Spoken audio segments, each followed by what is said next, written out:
Exploring with Fighters is a large YouTube channel with nearly 400,000 subscribers. Its content is a mix of adventure, mystery exploration, and showcasing unique and lesser-known places around the world.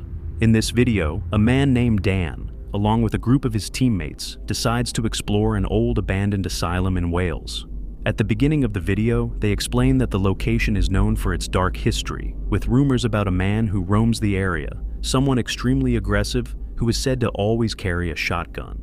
As their exploration continues, the group occasionally splits up. Some go off to capture cinematic footage, while others explore different parts of the building. At one point, they come across disturbing signs suggesting possible ritualistic or unusual activity. Around the same time, they suddenly notice a vehicle entering the property. The driver firmly orders them to leave immediately. The group complies without argument and begins to exit, but the vehicle continues to follow and escort them out. Very quickly, the situation turns dangerous when the driver suddenly accelerates toward them, nearly running one of them over. Now who cares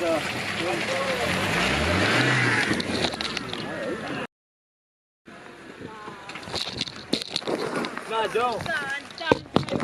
Now, I warned you. It's good. Hey, come near me. All right, the police are coming. You tried running me down? I didn't run it down. I tried to put that out. I'll put it out first. You tried running me down? I didn't run it down. I tried to put that out. I'll put it out first. Now, go on. Oh, all of you. And don't. I'll ring the police. You tried running me down. Attempted murder. Go on, off site now. Whose bag's that? Take it with you. Go on, and you. You know what you can do with that camera. Quick. After some time, the group manages to create a safe distance from the man and slowly realizes how serious the situation was. They were all deeply shaken, with adrenaline still rushing, as they had encountered someone who genuinely intended to harm them. The man didn't just tell them to leave, he actually drove directly toward Dan, forcing him to jump out of the way. He even attempted to strike their camera while shouting threats at them. Dan later described the incident as an attempted runover, stating that if he had reacted even a second later, he likely would have been hit. Even after leaving the area, Dan admitted that their hearts were still racing, and only then did they truly understand how close they had come to a serious and potentially disastrous situation. If you enjoyed this video, please subscribe to our channel and help us reach 1,000 subscribers.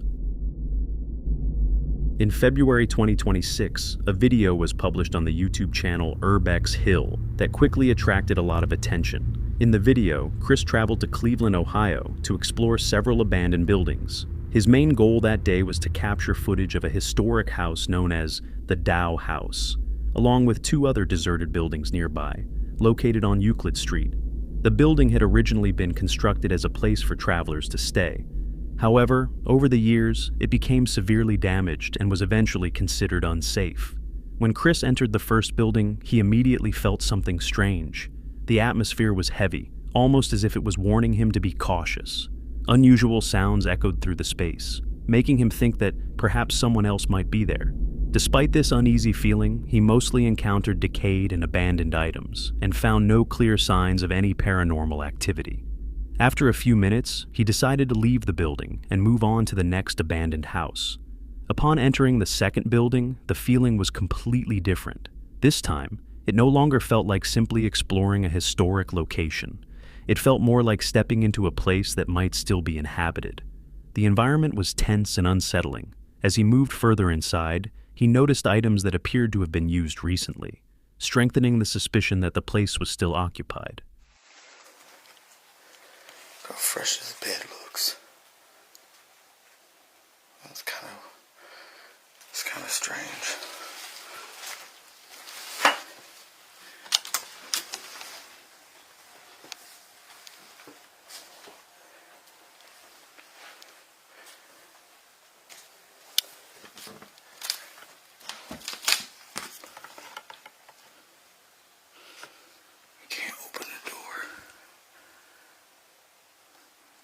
Somebody probably sleeps in here.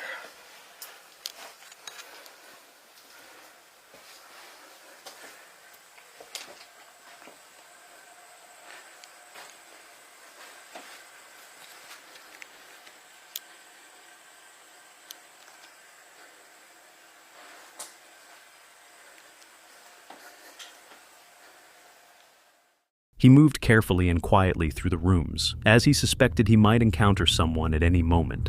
At first, nothing dangerous was visible, but when he approached the stairs, he came across something unusual. A bed that looked recently used, along with items suggesting that someone might actually be living there. Shortly after, he noticed bones scattered on the ground. Looking more closely, he realized there were quite a lot of them, spread across different areas. They likely belonged to animals, but the sight was still disturbing and unsettling.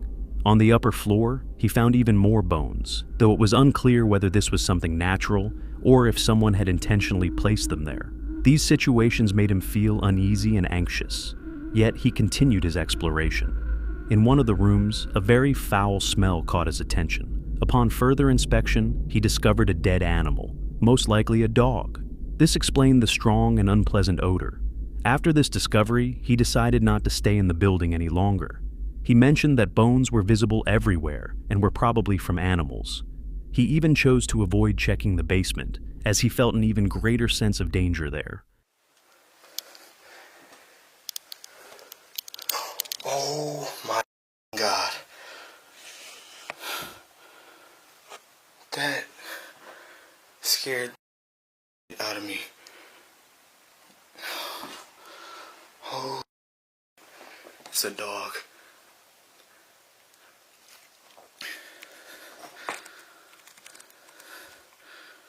Oh, fuck. That is unbelievable. Reluctantly exploring this place, because this shit is nasty.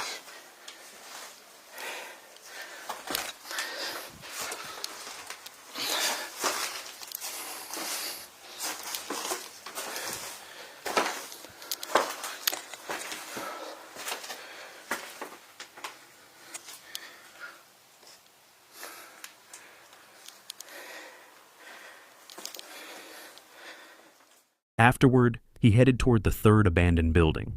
Even before entering, he still felt a sense of unease and described the surrounding area as dangerous. As he stepped inside, he moved with extreme caution, since the floor was covered with debris and broken objects. He repeatedly emphasized that this place was even darker and more frightening than the others. Inside, he noticed signs of drug use.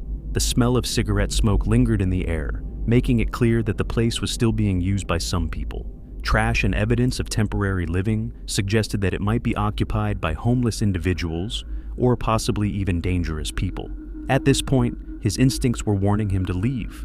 Shortly after, he entered another room and saw something that wasn't clearly visible on camera, but his reaction showed that it was extremely terrifying. His breathing became heavy, and with intense anxiety, he decided to leave immediately. In the end, he managed to get out without anything worse happening. Despite all the fear and danger, he was able to capture footage of the condition of these houses, images that revealed the dark and unsettling state of these places before their complete destruction. Jared, the owner of the YouTube channel Jared Coker Urbex, focuses on exploring forgotten and untouched places. However, in the most viewed video on his channel, he encounters an incident that he will never forget for the rest of his life. In March 2022, Jared uploaded a video in which he explored an abandoned dog treat manufacturing factory in Wichita, Kansas. During the first few minutes of the video, nothing unusual happens, except for a few strange thudding and banging sounds that can be heard nearby. It seems like Jared is alone. Although it is common for homeless people to take shelter in such places, there were no clear signs that anyone was inside the factory that day. After carefully exploring multiple floors of the building, Jared looks out of a window and sees a car approaching the factory and entering the property. He realizes that the driver intends to go inside. At that moment, Jared says he needs to leave immediately because he has a bad feeling. Once it becomes clear that the man in the car plans to enter, Jared tries to leave the building without being noticed. Unfortunately, the car moves out of his line of sight, meaning the man could be anywhere inside the building. Shortly after, Jared realizes that someone is outside, but he doesn't know what to do. He also cannot tell what the man is holding. Then, a man is seen walking through the trees toward the entrance of the factory. The situation becomes even more dangerous when it appears that the man has something in his hands, but from a distance, it's unclear whether it's a flashlight or a weapon. Moments later, a sound similar to a gunshot is heard. leading Jared to suspect that the man is armed.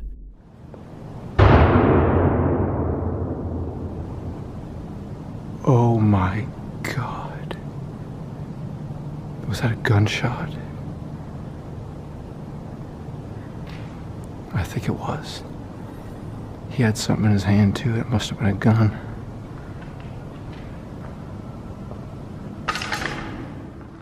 Over the next few minutes, Jared tries to find a way to escape, but it proves extremely difficult since he has no idea where the armed man is, and the man likely knows the layout of the building much better than he does.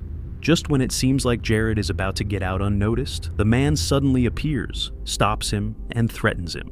He then takes Jared hostage and even forces him to put on handcuffs. During their exchange, it is unclear whether the man is in a stable state of mind, which, combined with the fact that he is carrying a fully equipped assault weapon, makes the situation even more terrifying. You scared me to death. Okay, get over there now. What? Sit down. I'll give you handcuffs. Huh? Put them on. Got it? Okay. Either I can put them on or you can put them on. Take your pick. I've never put on handcuffs before. Just put them on each side of you. How's that? Well, Put them in front of you, that way you can carry them in front, okay? what's gonna happen? But what's going to happen is the police is going to come and then you take your name and they'll get you for criminal trespassing. It's nothing these days. A lot better than me shooting you, isn't it? Was that what I heard? Yeah, What'd you shoot at? shoot it. See people, I shoot at them. There If was they no- run, you shoot. There you go. After that, the man orders Jared to get into the car. Jared essentially has no choice and is forced to comply. The man tells him to put his belongings in the trunk and then drive to a location where the police will arrive. He explains that the police will simply take Jared's name and issue a fine for trespassing, adding that this is better than being shot. Jared later explained that it took about an hour and a half for the police to arrive. What made the situation more concerning was that, during that time, 2 children also approached the factory. The man looked directly at the police and said that if he saw them inside the building, he would shoot them. Unfortunately, that is exactly what happened. While Jared was being taken to the police station for trespassing, a report came in that 2 children had been shot at the factory. Thankfully, it was later revealed that the man's weapon was not lethal and was only loaded with non-lethal pellets. Since that day, Jared has never returned to that abandoned factory again.